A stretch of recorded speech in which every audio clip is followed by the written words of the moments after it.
minutes after we were supposed to. But Mr. Nick Bartley, my good buddy, good pal, old buddy, old pal. It's been a while. It's been a while, man. When you were my goalie, you didn't look like that. No. That's why I got moved out to in front of the net.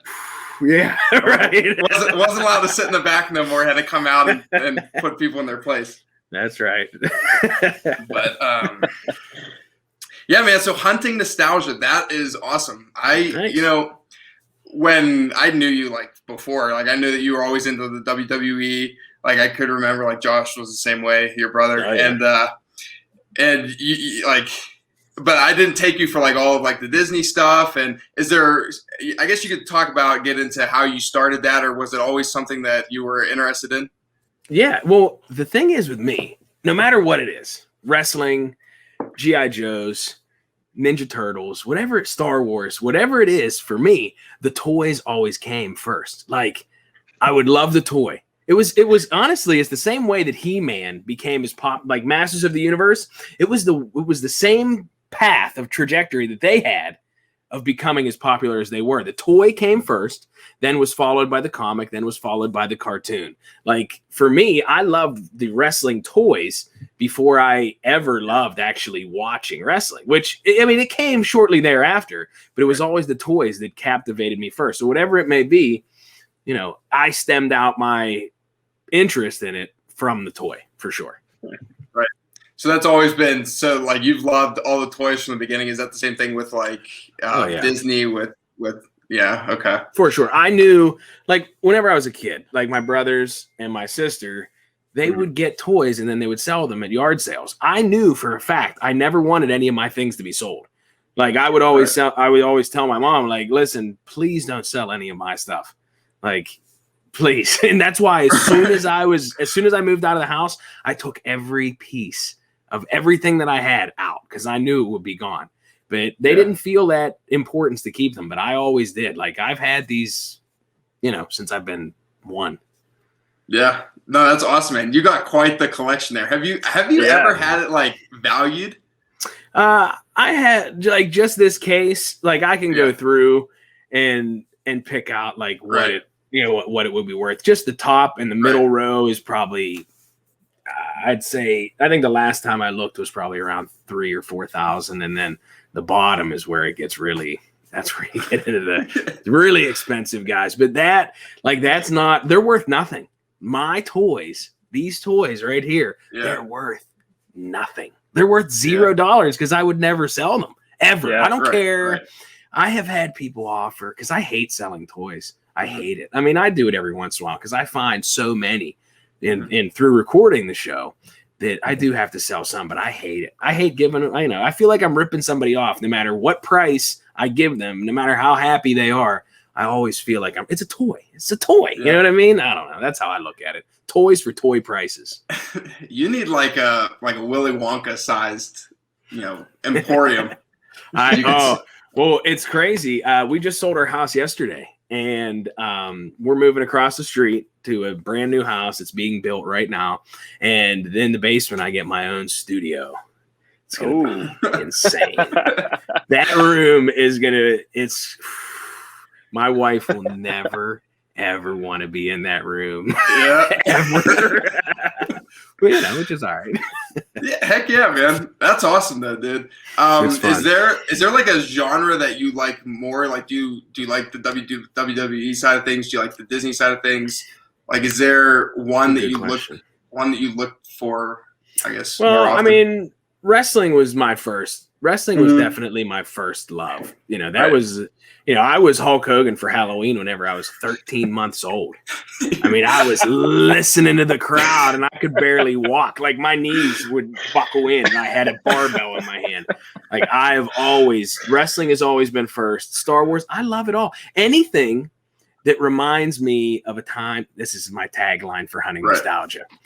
anything that gives me that feeling, that brings me back to a time in my life when at least then I considered it to be perfect. You know what I mean? Like that is what I'm after. I don't care what it is. It doesn't have to be a toy. Whenever the History Channel got a hold of me last year, which I know I'm jumping around, but when they got a hold of me last year, the first time, because he told me, this is what the casting or the production network, they told me, Cineflex Production. They said, you are the only guy who has been pitched to the History Channel 2 times in the same year for 2 different projects. It's like, it just doesn't happen because they see one guy in the project. Right. They don't go for the project. They don't keep the guy. Like, that was weird. They're like, we kept you. They're like, that's unheard of in this industry, is keeping a guy and bouncing him around. But whenever I signed my deal with them, when I signed my deal with Cineflex, 2 days later, Corona arrived in the United States too. Yeah. So, okay. So let's get into that a little bit. So you are now on Armstrong, which is, for everybody that's listening and watching this, that's a local channel around like Mars, Pennsylvania, Pittsburgh, Pennsylvania. Well, you know what? That's what I thought too. That's exactly what I thought. But whenever I, whenever I sold them 6 episodes, he's like, all right, you'll be on in Kentucky next week. And I said, huh? He goes, yeah, Armstrong is in Kentucky, in Ohio, in West Virginia, Maryland, New York. I'm like, wow, I had no idea. There is 1.1 million people that have my channel that I'm on, that not my channel. Someday it'll be my channel now. But 1.1 million people are able to watch Hunting Nostalgia on TV, and that is insane to me. Insane. It is crazy. It's cool. That's really cool. It's good, Kyle. So, at what point did you think, like, with all these toys that I have, I could actually make, like a show out of this, or other people are interested in what I'm doing to where you want to start putting it on, like putting videos on Instagram and on YouTube and things like that? Well, it's funny. I've always wanted to be, I mean, it's a horrible thing to say. I like to be the center of attention. I want everybody looking at me, no matter if I'm playing hockey. Cam knows exactly what I'm talking about. This isn't even my hockey voice. Cam knows my hockey voice. I'm a totally different person. Let's go. I don't even know if I can do it. I have to be super angry. My eyes have to be bloodshot red. Like, I don't know what happens. As soon as I pull the skate on, I just start talking like this. Let's go, boys. It's so weird. I don't know. Cam knows. He's played enough with me to know. But that's the only time in my life that I act like that. It's the only time. It's the only time I act like an insane person. Well, other than when I'm sniffing old toys, is whenever I would play hockey. I don't know. That's where I would get all my aggression out. But it was funny. That is what the first time that I got pitched to the History Channel last year. That was their remarks to me. They said, you don't have any edge. You don't have enough edge. And I'm like, what? Really? I was like, I've never been told that in my life. Wow. They're like, you don't have enough edge. They said, you need something else. And I'm like, well, listen, I'm not going to create an edge about toys. That doesn't make sense. I love toys. So I created the edge by inventing the angry cameraman in Hunting Nostalgia. Like, he is my edge. Elvira, the girl that I work with, she is my edge. Like, those two people combine, like, they create my alternate, something different to look at, something different to be part of. You know what I mean? Like, that was that's what they said. I thought it was fine. But what you were asking is how I started this ridiculous. I've always wanted to be entertaining. I've always wanted to entertain people. I've always wanted to be on television. But the way that I actually started this, it was about 3 years ago. And I thought, how can I possibly get people to pay attention to me talking about old toys? Because whether people realize it or not, everybody can feel that feeling of nostalgia. Everybody loves and at least had one toy in their life, Yeah. So I'm like, I wonder how I can be so ridiculous that people will watch me, for 2 minutes talk about toys. And I could actually I have part of it right here. If I could just grab it, just give me 1 second. Yeah, you're good. Dude. It'll be worth it. I promise.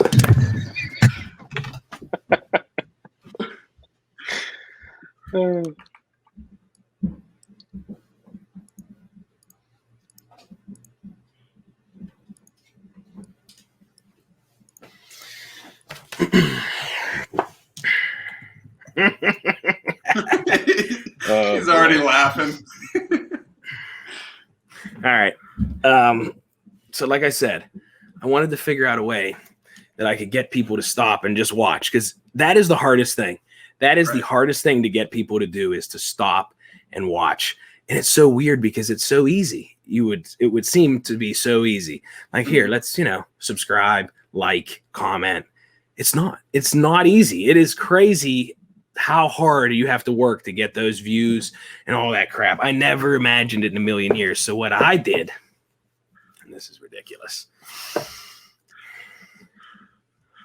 I created 2 different characters that I used to split my face down the middle, and I would shave this half of my face and I would leave this half stubble, and I would spike up this side of my hair, and this side I would grease down and lay down flat on my head. And so this side of my face was a huge nerd, like me. He was a huge toy nerd. He loved it. He loved talking about toys. And this side of my face was his cousin, Boris, and he hates toys. He thinks toys are the most ridiculous things ever. So what I would do is how can I do this? I would get super close like this. And this side would be the Boris, and I would hate the toys. They are pathetic toys, you little sniveling rat. I cannot stand you play with the toys. Oh, come on, Boris. There's no reason to be so mean about toys. They're just fun. Everybody loves toys.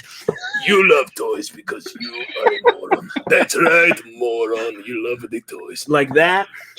And I would do that for hours. And there would be some times where I'd be in the basement doing that, and I thought I'd lost my mind, because they became so real that I would laugh at them. Like, there was one time I specifically remember they were talking about swear words, and I'm not a big, I don't really swear. It's just not my thing. I don't do it. I don't know. I could if I wanted to, but I just really don't. Even in my rage, Cam. Yeah. Even my rage. I just had out. Like, just do it. They felt real. Like, I remember sitting downstairs and doing that skit, and Boris saying, "Oh, I love swear words." No, Boris, don't talk about it. I love them.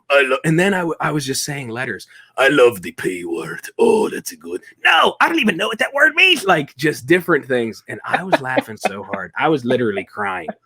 And it was September 23rd, 2019. I got an email from this woman who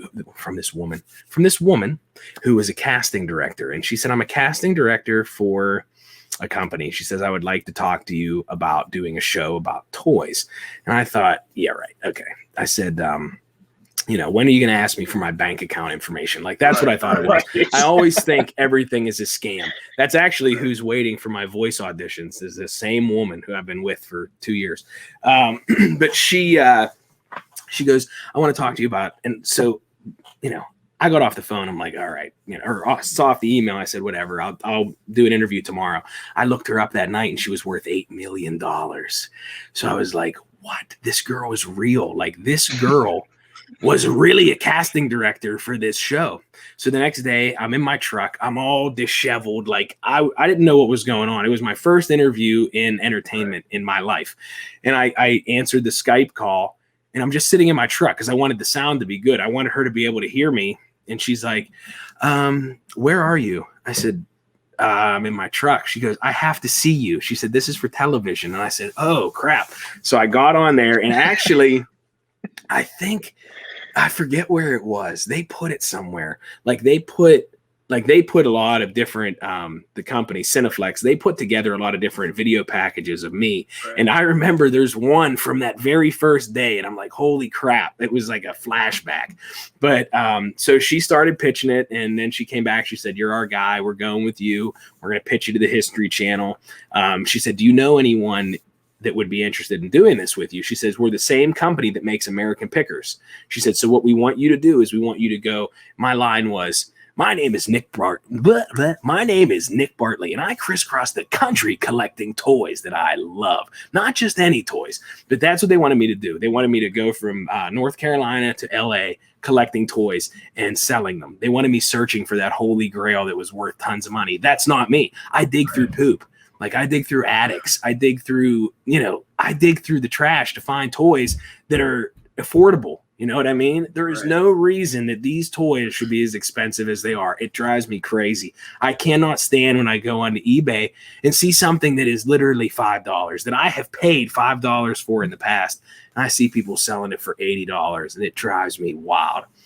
It's the number one thing about toy collecting that I hate are the people who gouge people with toys. They're toys. You know what I mean? Right. If you want to make money, do something else. Collect coins. Do something else. Toys is not where it's at for you. That's what I've always said. But yeah, so she said that, and I said, I do know somebody. I said, my uncle, he knows a lot about sports. So we did a pilot. We shot for hours for Cineflex. And then they pitch it to the History Channel, and they come back and say, you're great, but your uncle's too old. And I'm like, what? So I have to be the one to deliver that news? Hey, John, my uncle, you're too old to be part of this show. Yeah, Like, it was awful. It was bad. And he was devastated by it. Of course he was. He thought he was going to be on the History Channel. Just, it was awful. So then that, fizzled out, and they're like, we found you a girl.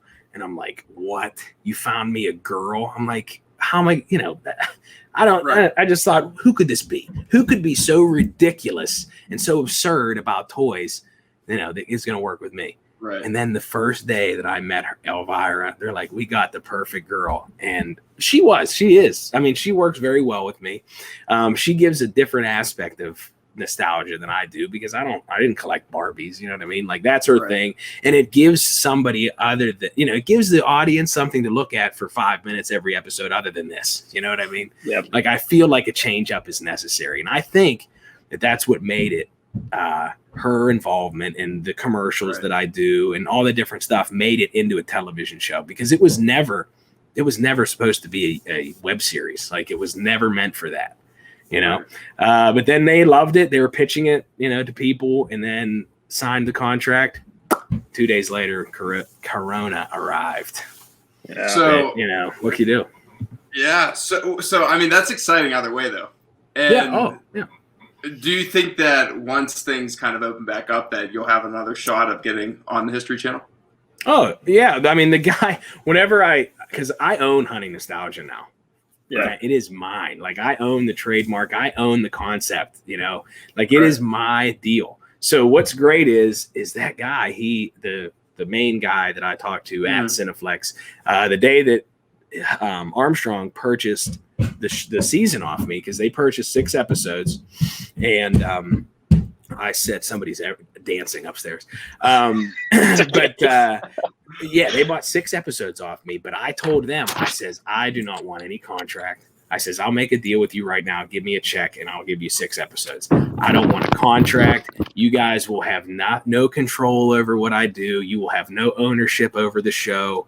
I wanted to make sure that, it was going to be my show. So I just really wanted the exposure while nobody else is filming, because the filming bans are still active in New York and in LA. So nobody else is doing any reality TV except for Hunting Nostalgia. It's just, it worked out, because now the fact that it's my concept, their show was called Retro Hunters Go. And it wasn't what I do. Hunting Nostalgia, that is what I do. That is me. It's just me with a camera rolling. That is it. That's it. I mean, that is truly it. Yeah. I mean, that's pretty awesome that you mentioned the American Pickers, because that was the first thing that I thought about as soon as you were talking about the History Channel, because I've grown up watching that. Kyle, I don't know if you've ever seen. Oh yeah, it's one of my dad's favorite shows. I mean, he loves watching them like go into places and find things.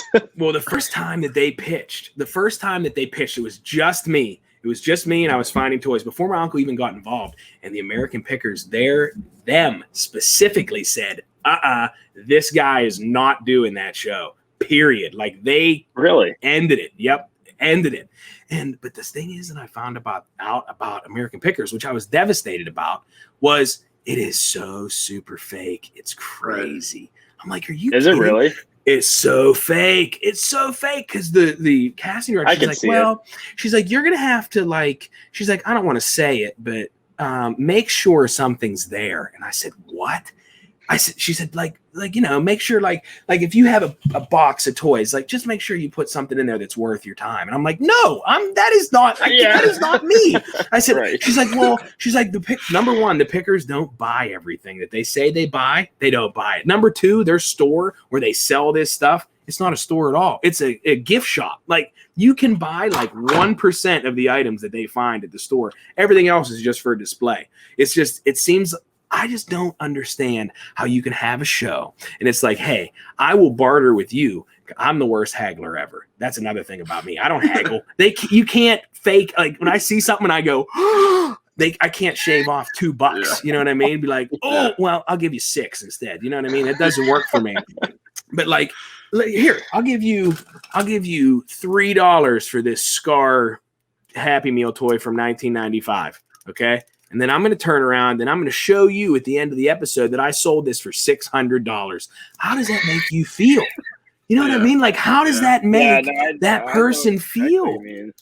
It's crazy to me. It's interesting you say that, because like, I feel like every time they find something, they're like, hey, I'll give you $300 for this. Like, what do they do at the end of the episode? Just say, sorry, I'm not actually giving you $300. I don't know, man. I don't know, but it's nuts. It's absolutely crazy. And that I never liked that. I never liked the fact, but honestly, it was the History Channel. I would have balanced on a ball on 1 foot for an hour if that's what they wanted me to do. They wanted to put me on television. You know what I mean? So I was willing to do whatever it took. But I'm really happy now that I have this situation. I've achieved my first goal of actually being on television, which is what I wanted. And this is just the first step. It's just, the first step. You got, absolutely. So you sold 6 episodes to them. So you have 6 coming out, and that's just in one season. Have you talked about any seasons moving forward yet, or is that too early in the process? No. Well, I got to see my ratings. I get my ratings at the end of the month, and I want, because I told the director of this network, the very first meeting I had with him, the very first day I ever met him, I said, understand that I will be the highest rated program your network has ever had. Ever. And he said, I hope that's true, because I know that I can. I know I was on track to be on the History Channel. You know what I mean? Right. Now I'm doing this because that's the only option I have. It was either sit and wait and do nothing until COVID corrects itself, or I could make my own show and sell it to somebody. And that's what I did. Yeah. I mean, you've got the personality, man. I know you're animated. You're entertaining. You got it all going on over there for you. And the good thing about it is it's authentic. Like, it's as real as it gets. Like, what people see when they see you, I can vouch that is 110% how you are every other second of the day. It is true. It is true. That is, but I truly believe that, like, because people say that to me all the time, and it's hard for me to answer that, because the most normal I feel is whenever I have a red light in front of my face. Right. That is the most normal, or I have an audience. You know what I'm talking about. That is the most normal I feel. Whenever I'm alone by myself, that's when I feel like, holy crap, I'm actually a psychopath. I don't know. You know what I mean? Like, it's weird. I feel the most natural whenever I have a red light, recording me. It's weird. That's always been that way, though. Yeah. So the History Channel wanted you to travel across the states. Now, do you think that you'll take Hunting Nostalgia across the states, or do you want to stay local here now? Oh, you will? Oh, yeah. When someone comes to me, whoever it may be, because now it can be anybody. It's my show. I'm selling it. You know what I mean? So whenever those, whenever that person comes along, that is exactly what I want to do. I want to do this around the world. I want to do Hunting Nostalgia everywhere. Everybody in the world can feel that feeling of nostalgia. Everybody. Yeah.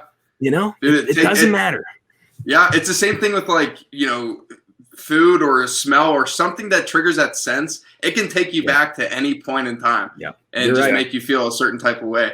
But that's awesome. I think that, it's very smart that you got the rights to everything. And if you would have came to me and asked for like my piece of advice, if I would have give you one piece of advice, it was to make sure that you would own the rights. Yeah, make sure it's mine. Yeah. Oh yeah. Everybody told me that whenever I signed the deal I didn't sign it. Whenever I accepted the deal to be on television, I knew that at that moment I had to trademark Hunting Nostalgia, because at that point, anybody could have turned on that TV and seen what I was doing and said, well, here, I'm going to do my own Hunting Nostalgia. That could have easily happened. but now I cannot. I got my form on how to write cease and desist emails. It's funny. It's weird. That was my comment to your Instagram post. Kyle, as soon as he got the trademark, I was like, it's only a matter of time before you start sending out DCMA notices. I got a whole packet on how to do it. Yeah. It's nuts. I'm like, holy crap. There's a lot of stuff that I just don't understand. But one thing I did, the thing that bothers me was in between those 2 days before COVID, ruined everything everywhere. Right. I got a call from Rachel Macy Casting. This was the day after the first day after I signed my deal with Cineflex. I got a call from Rachel Macy Casting, and she goes, "Hi." She said, "I would love to talk to you about a show for A&E." And I said, "Okay." She goes, "You would host the show with Stephanie and Triple H." And I said, what? I said, "Are you kidding me?" She goes, "It's about in-ring collectibles. So what you would do is," and I said, "Listen," I says, "I can't talk to you." I said, "Number one," I says, "I'm not an in-ring collectibles guy." I said, "So that's just not," and I knew in my head, I just signed a contract. I'm not even allowed to talk. Like Ric Flair's robe, or a turnbuckle, or not this stuff. You know what I mean? Like any of that, in ring that was used, like the title, whatever it may be. And I said, "I'm not even allowed to talk to you." I said, "I just signed a deal with Cineflex yesterday." She said, "We want to fast track you to the end." And I said, "I can't even speak to you." She's like, "Can you even tell me what the show is about?" I said, "I'm not allowed." And then everything happened. So it was like back to back. It was weird. It was just so weird the way that everything happened. And that one haunts me.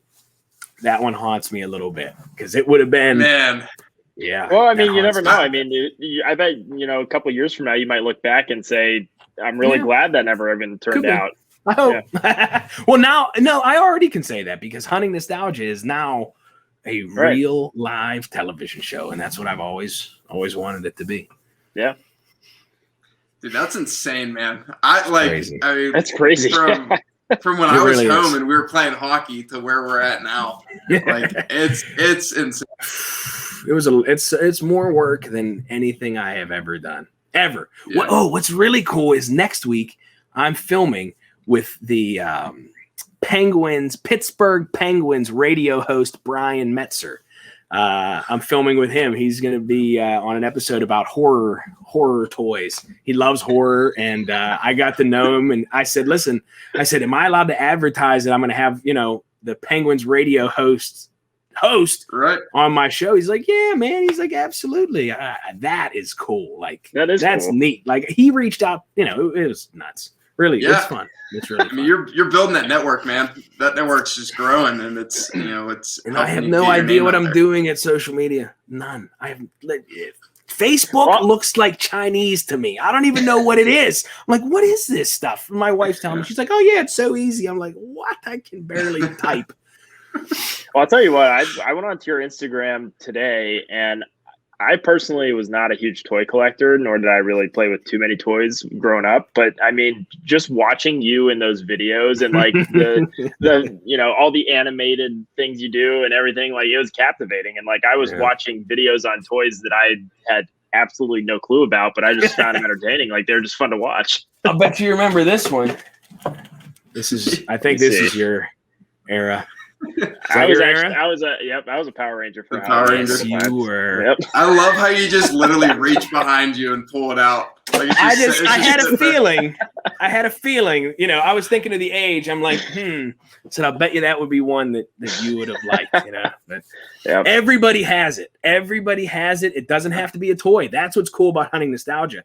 In the episode that's coming out tomorrow, I get to look at this collection of Heinz ketchup memorabilia. It is unbelievable. It is 100-year-old items, original bottles. You know that the pickles used to come in a wooden bottle? It was a wooden jar with the Heinz pickles.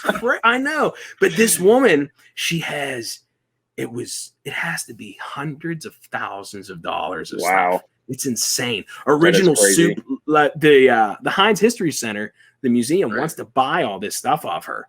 And I'm sure it's awesome. But that's not my era. Like that's not my area. But still, it was super neat. And I love I love learning about anything like that. Anything that gives you that that feeling. So, a question. Oh, go ahead, Cam. Oh no, you can finish. I'm going to take us off topic a little bit. So was I, but all right. So like with nostalgic items and things like that, I was a huge fan of Pokemon growing up. Like I played everything Pokemon, and like I'm looking now, and like I feel like in the last 4 or 5 months, really, Pokemon cards. I know you're not a card collector, but the cards specifically have really taken off in terms of being really valuable. Yeah. And it's ridiculous. I mean, when I was little, I would buy a box of cards for $10 or $12, and now they're selling online for like over $100,000 each. I know, it's insane. It's well, do you ridiculous. See? They have Pokemon now. I think that's what they're giving away at McDonald's. I think, but there's a huge problem now. All these big, sweaty, fat, greasy jerks who want to load up eBay with all of these, like they'll go into McDonald's and they'll buy every single toy, and then no one else can get them. Yeah. It's like, are you kidding me? It drives me wild. I don't know if you're Star Wars fans at all, but in Star Wars Episode 1, there's this little guy. He flies around. He has wings. His name is Watto.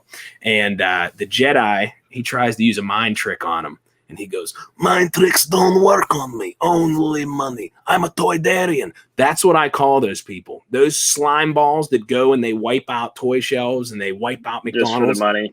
Yeah, they're Toydarians. They don't care about the toys. They only care about the money. That's what it is. And that ticks me off. And that is what I fight against. Like I fight against that so hard because it's sickening. It's sickening. I think that's really cool because, I feel like nowadays people especially our generation, Cam, they see one thing that makes someone a lot of money and they're like, oh, I'm just going to go do that. And like, people are seeing Pokemon stuff skyrocketing in sales. They're like, well, I have no connection to this or any reason to have it, but if it's going to sell, I'll go do it. Of course.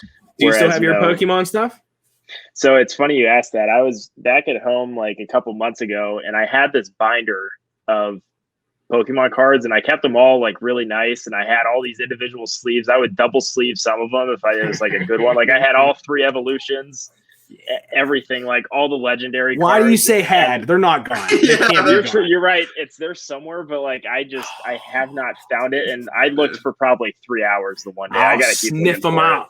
Yeah. Sniff them out.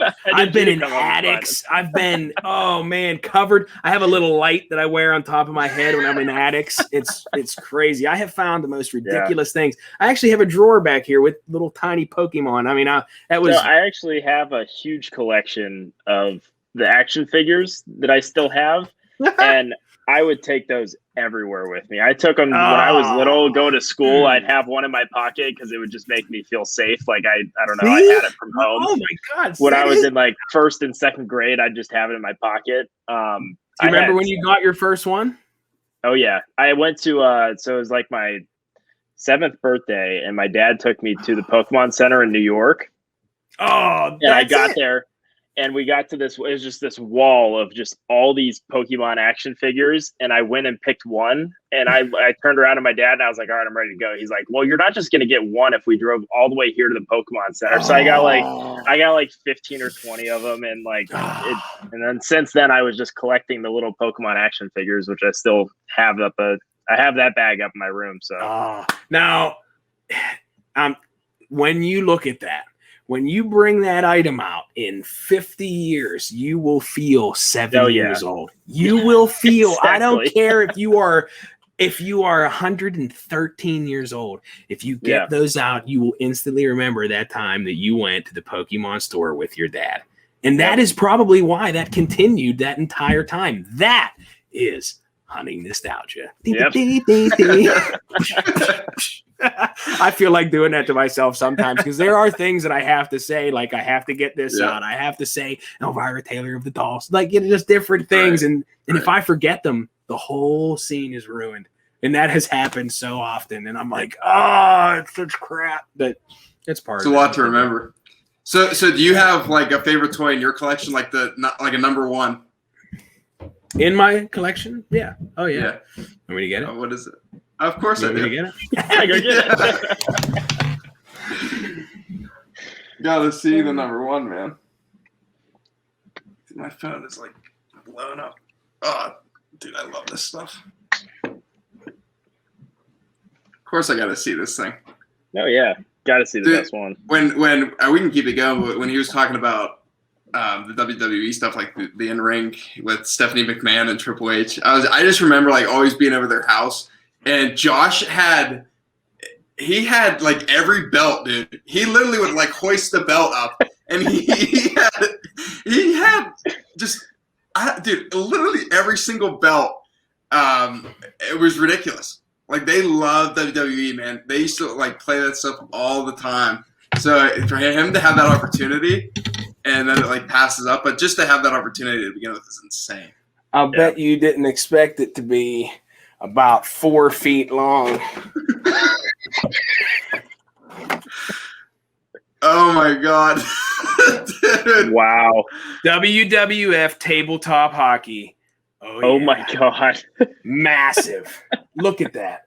I played with this toy. Look, you got Hulk Hogan, Macho Man, Randy Savage, Earthquake, $1 Million Man. They're playing hockey. Now, I wonder why I love hockey so much. Yeah. You know what I mean? Like, I was playing this before I was watching the Pittsburgh Penguins. You know, it's 2 of your favorite things just in one toy. It is. Yeah. And look how nice I kept it. It was 1991.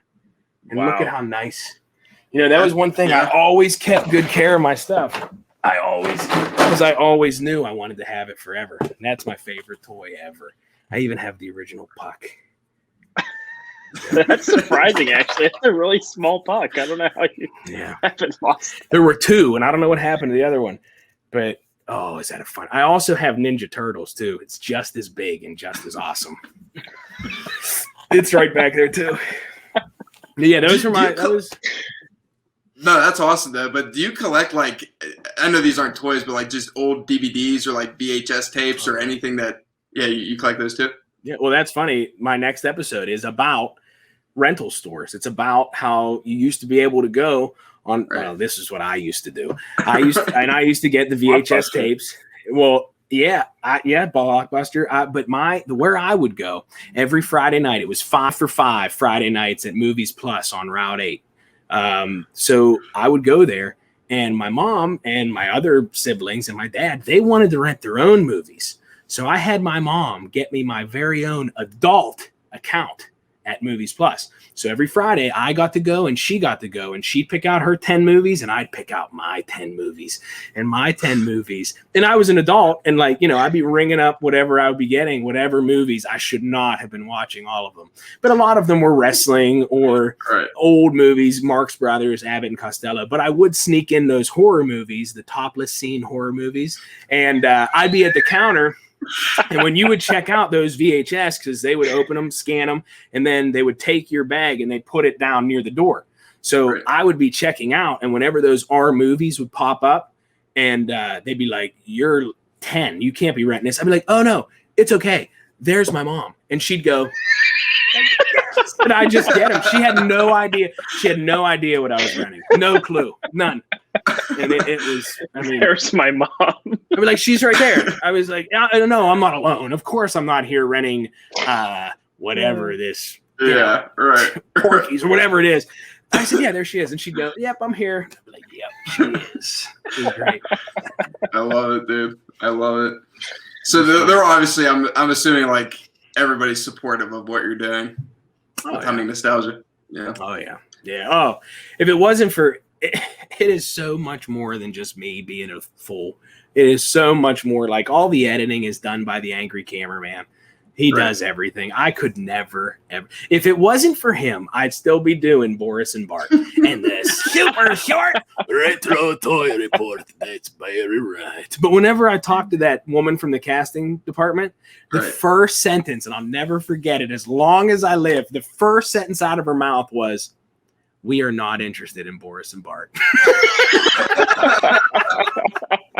First sentence. And I'm like, oh, okay. Hey, at least it got somebody to stop long enough to look and see, what is this idiot with these glasses? What's he doing? That's true, yeah. And I can't even see out of those. It is like it's my dad's glasses. I can't even see out of them. But it's fine. Yeah, but here's the thing with that, though, is like they may not be interested in it, but they can see personality and they can see that you're willing to do whatever it takes. And that's what that's what they want. Yeah, that's exactly what they want, because they'll be like, all right, now that you own the rights to this show, you can go out and they know that you're going to get good shots. They know that, you're so passionate about this, that you love this stuff, that you're going to do whatever it takes to get it done. That's how I feel. And that's what I told him. I told the guy from Cineflex when he called and said, listen, with these filming bans, he said, your contract is stagnant. He's like, we can't pitch you. He's like, you cannot shoot your pilot. I was supposed to meet Elvira in North Carolina, and we were supposed to go from North Carolina to LA collecting these toys and these memories and all this crap. But that could never happen. So he's like, I said, am I able to do whatever I want now? I says, am I able to sell myself? And he goes, absolutely. He goes, you can do whatever you want. He says, but I want to let you know I'm still keeping you under contract. So I'm thinking that once this opens up, considering the fact that he can just renew that contract whenever he wants to, I hope that gets renewed and he makes that call and says, let's put Hunting Nostalgia on the History Channel now. That's what I want. But the History Channel is changing. They're changing. They're getting far more serious than we were supposed to be. One of the string of shows. There was a show on there called Eating History, and it was these guys, and they were eating like old food, like 100-year-old war rations and stuff. And then everything got serious with everything that happened. And they're like, we're going to concentrate more on American history. So whatever, which is fine. That's what the History Channel should be. It shouldn't be people eating poop out of a can. Yeah. So with all that traveling, where your family is at home too, right? So like, are you all going to try to pick up and go somewhere? Are you going to try to stay like in PA, or? Hey, if I can make enough money, I'll take them anywhere. You know, if I can make enough money, I'll load them up into the big bus and we'll go west. Right. You know what I mean? But doing this now, being able to do this, it's honestly, I mean, I know that it is a level of success. Getting my show on television is a level of success that I do feel, but it is nowhere near my goal. Nowhere near my goal. Right. And so I. Yeah. So, okay. So talking and like kind of segueing into that. So like, do you have like a 5-year plan, or like, what are some of your big goals, for this show outside of like the History Channel that we've been discussing? My big goals, I want to be the biggest star in the world. No, I do. I absolutely do. I want to be on every single television in every single home in the world. That's what I want. And I won't stop until that's what I get. So what's it going to take for you to get your own like toy, your own action figure, your own something that people can collect? It's funny. When I wrote a book about these guys with some guys from England, and they told me that they were making these figures. They said eventually they'd be sending them out. I would love to have a Nick Bartley Hunting Nostalgia toy. I'm happy. Hey, I'm happy. I got the masks. It's cool seeing any level of success. Like people asking me, hey, can I buy a Hunting Nostalgia mask? Like that's neat. I'd rather give you one. You know what I mean? Like it's just, it's really neat. The recognition for doing something I find so fun and so silly that people really like that is amazing to me. It's absolutely amazing. But I want to be number one. I want to be the best. It's just what it is. Like, yeah, to your point, is seeing that support happen right in front of your eyes. There's like no other feeling. Yeah, there's no other feeling like it. And it's awesome, because Kyle and I are kind of getting to that point, and people, we're at the point where it's like some people support us, and some other people are like acting like they support us, but then we can tell that they're like waiting for shit to actually happen. Yeah. And do you know how many people I told what I was like?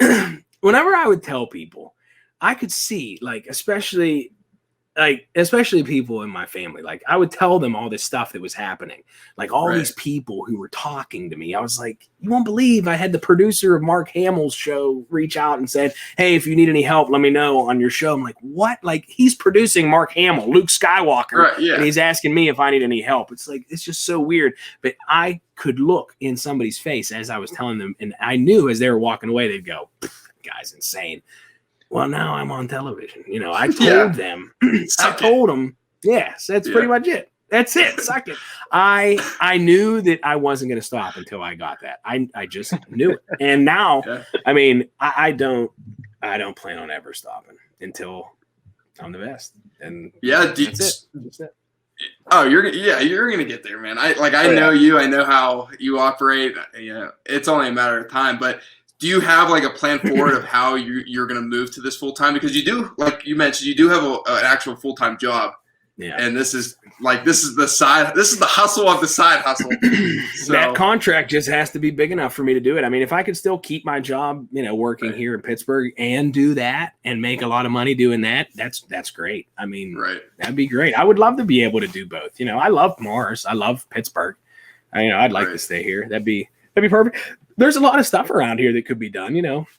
I could fly to Florida for a couple of days, do a couple little hunts, I would love to make it as big as I possibly can. Yep. And I think eventually, when all the seriousness settles down, they're going to want to watch some big dork sniffing toys, I think. Yeah. That's what I think. I mean, if not, like, if anything, you could maybe make a show on TLC. They got some weird stuff on there. Hey, I will. The weirdest place they pitched me to was BYU TV, and I don't even know what that is. I guess Brigham Young University TV. I don't know, but hey, I'm very happy to be on Armstrong. I think it's awesome. Yeah. And it's cool that people can still watch. Like, I'm making a show for television, but people can still watch it on YouTube, which I think is cool. I release it the same day. So, I mean, how many people can say that they are on TV? Like, not too many. Not too many, at least outside of like Hollywood. Yeah, but it is. It is a weird feeling to look through and see my name on the TV guide. Was the most I was so excited about that. I'm like, holy crap. There it is. My name is on the TV guide. Like, I wish it was still a little book you could flip through, but still, that has always been one of my goals, to have my name in the TV guide. And there it is. Wish it was a book. Man, between the books and Blockbuster. Book? Yeah. We've come a long way since then. Yeah. So do you have like an example of some of the biggest challenges and sacrifices that you've made or had to make this happen? It's so much time. Yeah. It's just like, there are nights that I'm writing shows and it's 3:00 in the morning and I don't even realize it. It's a lot of writing. It's a lot. Because I can't write my words for the show, because what happens whenever I go to these places is all spontaneous stuff. But if I don't have a very rigid outline of what I have to do, I'll go in there and it'll just start going pop, pop, pop, and I won't be able to concentrate on what I need to get done. It'll just be too overwhelming. So I always have to have show notes and a show outline, and pick one feature, at least one thing that I zero in on to give it that like 6 minutes. Just the hardest thing is keeping it under 30 minutes. I never thought it would be so hard, but I messed up the entire schedule for Armstrong because my first episode was 3 minutes long, and that was tough. But yeah, it's just time. Yeah, I mean, so now that I kind of know more about like how things run at showbiz, because I've had times when like my programs that I was watching, they were supposed to start and then they never started, and it's due to the jag stuff like front. That. Yeah, that's right. That's exactly what it is. Oh man, now I got it. That's right. Oh, there are times when I know that I'm driving people, like the people who help me, like the angry cameraman. I could tell there are times I'm just driving him crazy because he's not into toys. Like, it's not his thing. He was one of the most skeptical people of hunting. Like, he's like, okay, yeah. But then when he saw what was occurring, he's like, yeah, I'll help you. When he saw what was building, and I'm like, dude, I'm not joking. I'm like, these people are from Netflix. I'm like, these people are from History Channel, and I'm not kidding at all. Yeah. He's like, yeah, well, he's like, let's help organize this. And that was huge for him to, because I need a driver. I am just a wild, it's a runaway train. I need somebody steering it. Because if I don't, but I write everything. Everything is me. I come up with the concepts, all that stuff. That is me. Yeah, I mean, you got to know it. Like, because you're so passionate about it, you can't. This is an industry where you can't really fake it until you make it. Like, you always hear that saying, you fake it till you make it. But especially with something like this, and you're on TV, and you gotta, like, your mind's got to be racing because you got to be thinking like, 3 steps ahead of what you're trying to say and where you want to go with this. And otherwise, to your point, is you're going to be recording forever because you're trying to run this in one go, and then if you mess up something, you got to go back and it's just waste time. So technical difficulties are awful too. Awful. Yeah. We filmed an entire day in downtown Pittsburgh, and we got home and we were editing it, and all you hear is this. The entire, like our cable snapped inside, and I'm like, you got to be kidding me. So we filmed an entire day, and you hear like the whole. It was awful. It was so bad. That stuff sucks. Bad. Yeah, that. But yeah. What well, that was a one time. I mean, on a much less impactful scale, Cam and I did our first podcast ever, and I had my microphone on mute the whole time because on like the phones and stuff, when you hit record, it blinks. And so with these microphones we were using, it's a solid light. It says it's on, so I clicked it until it started blinking, and I'm like, all right, yeah, I'm ready to go. And then we exported it, and I just had nothing. That's a bad feeling. It really is. Yeah. But then when you do it again, though, you make it better. I mean, that's the only thing I could think of. But yeah, that's right. There's a lot of crap. But if you want it, whatever it is, if you want it, and you work until you're gonna collapse, you will get it. Yeah. Yep. No doubt. We talk about that all the time. That's like, we've had some great people on here with yourself. Just they've dropped out of college and they're just going for it and they're doing whatever they need to do. And because they've been to a point where they felt that their back is against the wall. They're unhappy with life and they know what they want to do. They know what they're passionate about. And they are literally put themselves in a position where they have nowhere to go but up because they can't they've put themselves in that spot where failure is not an option.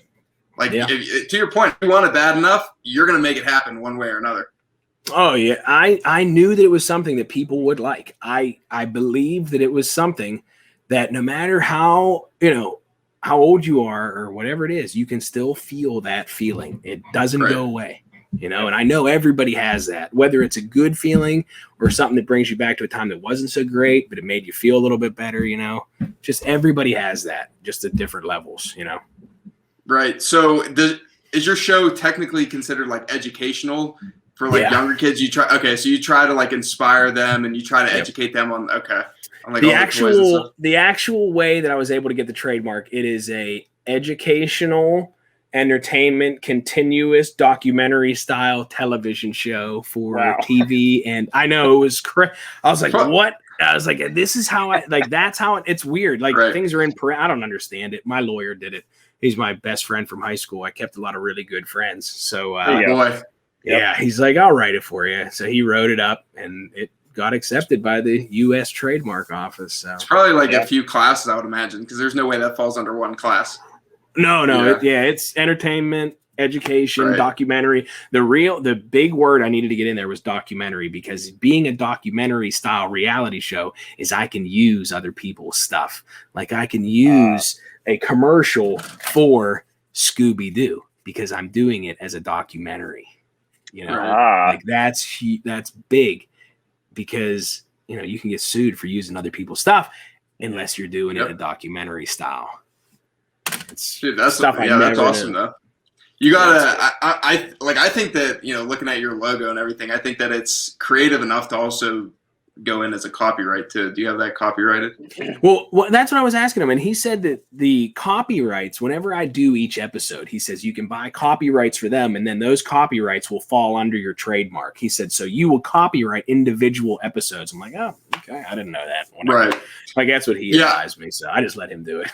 Of course. Yeah, I mean, I'm just like from the perspective of having a creative logo, it can fall under a trademark, of course, because that's what logos fall under. But then if it's creative enough, it could also show up as a copyright just because it's that different of a piece that it comes in as too. Because we use it for like my other company for Nebulos. It's such a weird looking logo that it's trademarked and it falls under copyright because it's like a piece of artwork. Strangely enough, my logo was designed by world famous toy designer Stephanie Clark Iskander. You remember the wrestling buddies, the pillows? They were wrestlers with their pillows. Yes. She created them. Really? She made them. She made Popples. She made Strawberry Shortcake, My Little Pony. She's like one of the most famous toy designers in the world, and she made the Hunting Nostalgia logo. She's awesome. That's awesome because like the logo really does fit like old time toy type like vibes on it. Like it's perfect.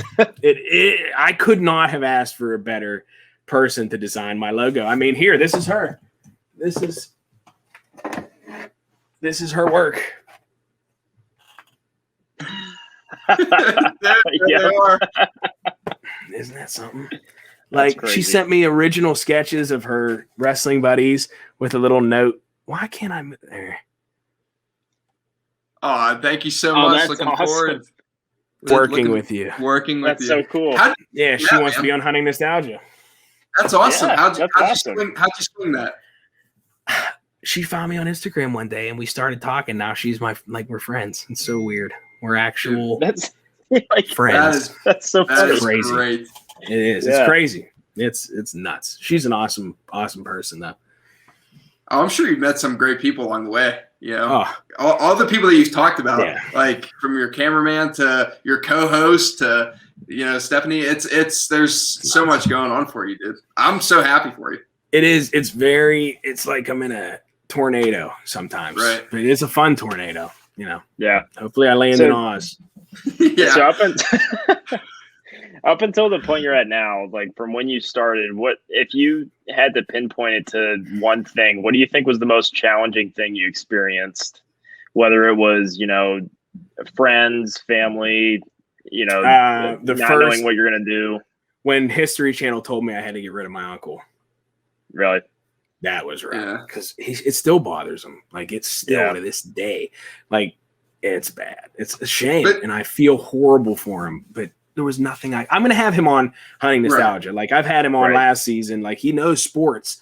That was awful. I felt horrible about that. But what could I needed to continue forward. I couldn't abandon ship just because he fell off. Like whoops. Yeah. That is really tough though. From a lifetime, we'll come back for you later. I'll come back for you whenever I find some baseball cards. Right. Yeah. No, dude, that's incredible. I mean, I see is that Captain Hook up there behind you? On the poster. Yep, Captain Hook, Peter Pan. It's actually it holds. It's a coat rack. Yeah, I got so much stuff. I'm so happy that I'm gonna have my own studio to put everything in. It's gonna be awesome. Soundproof ceiling and walls. Oh, it's gonna be great. Do you collect any video game memorabilia? I collect games, old, Nintendo games. They got a lot of statues and stuff too. Oh yeah, you know what? I was actually talking to a guy about doing an episode for Nintendo. It didn't pan out, but his mother worked for Nintendo for 43 years, and she got on her 40th anniversary. She got a 3-foot tall golden Mario. How cool is that? Oh my god, man! Pretty cool. Yeah, like what? 40 years, you get a golden Mario. It's awesome. A statue. Like I was like, holy crap, that's neat. Yeah. So for social media, just so that our listeners can find you on all your platforms, you have YouTube, you have Facebook, you have Instagram. Do you have anything else? Twitter. And it's all under Hunting Nostalgia. All Hunting Nostalgia, and I don't know how to use any of it. We'll link all your stuff in the description. Awesome. Thanks. And we'll make sure that it's all taken care of because we're going to direct people to you as much as we can. Oh, that's great. I'd love it. Hey, the last episode this season, I'm going to put a thanks to everybody. I'll make sure to include you guys on there. That's awesome. Super sweet. Get 1.1 million people looking at you. I don't remember this side of you ever from hockey, but I must have missed that sweeter side. Yeah, no. That's the thing. That is whenever I would put those skates on, it was a different world. People would never believe that. People would never believe your stories. People would never believe your stories. People would never believe that I was attacked twice by fans. Nobody would ever believe that. Twice. Fans came onto the rink. Just to set like the scene. This is like an adult like beer league hockey. And he's going from hockey to Hunting Nostalgia. And he would just get kicked out. He'd have to leave.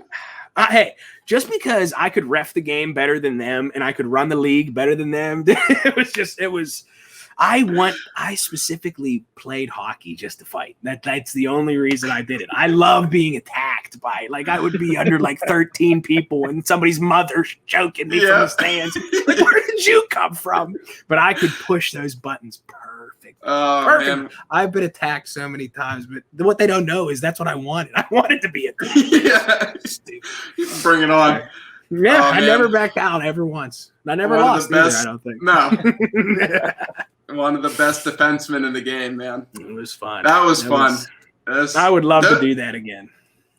The Hellfish, man. You just love your H's: hockey, Hellfish, and hunting. Hey, You're honey. You're all over. I still have my jersey in the back.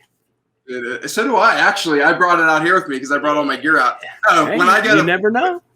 I'll play again. It's a matter of time, man. It's a matter of time. That you bet that Hellfish jersey's going on and shit's gonna get real. I love it, dude. I'm so glad that I got pulled into that stuff. I was happy you did it. I was happy that first off, you guys shouldn't have been allowed to be playing in that league. It was I think it was 25 or over, and you guys were all like 17. I don't know how I even got you guys in the league. At least when we played in Cranberry, I know that you guys shouldn't have been there. Right. But I'm glad you were. We looked like we were a lot older. Yeah, maybe that was. That's why I put the goalie mask, like Josh getting goal. I wanted to see your face. Oh man, good stuff, brother. So channels 10 and 100 on Armstrong. Those are the two that you. Yeah. Certain times throughout the week. Yeah, it's on 7 days a week in Boardman, Ohio, Kentucky, and Connellsville, Butler, Erie. There's 7 networks I'm on, but that is Tuesday, Thursday, and Saturday, 11:30, 8:30, and 12:30 at night. 3 times a day, those 3 days. They got you just running marathons, man. I love it. Yeah. I love it. Dude. It's neat. I went to bed the first night it was on. I fell asleep listening to myself on TV. So weird. That's cool. Yeah, no, awesome stuff, man. Thanks again for coming on. We'll give you some time, but yeah, no, we're gonna direct everybody to your channel. We appreciate it, and we're gonna have you on again later down the road once we've both had some time to establish some more stuff. But that's awesome, man. I'd love it. I wish you guys all the luck. I'll do the same. I'll promote your guys. I'll link. Is that what you do? Link? I'll link you up. Yeah, you can whatever that means. Link, add, throw it in there. Yeah, we got it. I try. It is such a struggle. It is so hard for me to do this internet stuff. I remember when the internet was on a disc, and I'd get it in a cereal box or in a WWE magazine. Like I feel like I'm in a twilight zone when I'm on this. Funny you say that, though. I feel like getting on TV is 10 times harder than social media is. Yeah, maybe. I don't know. But what's weird is it was social media that got me. It was social media that got me seen. Those people saw me from Boris and Bart and the super short retro toy report. Nuts. Oh man, that's great. That is. You should have Boris and Bart on your show sometime. Nobody wants that. If we're really running out of material, we'll get right back to it. But yeah, no, everybody that is watching this and listening, thank you for taking the time to listen. I hope that you found value in this. Nick, great person. Hunting Nostalgia on TV. We're going to link everything in the descriptions. And remember, no matter what you do, be all in. That's right. Thank you, guys.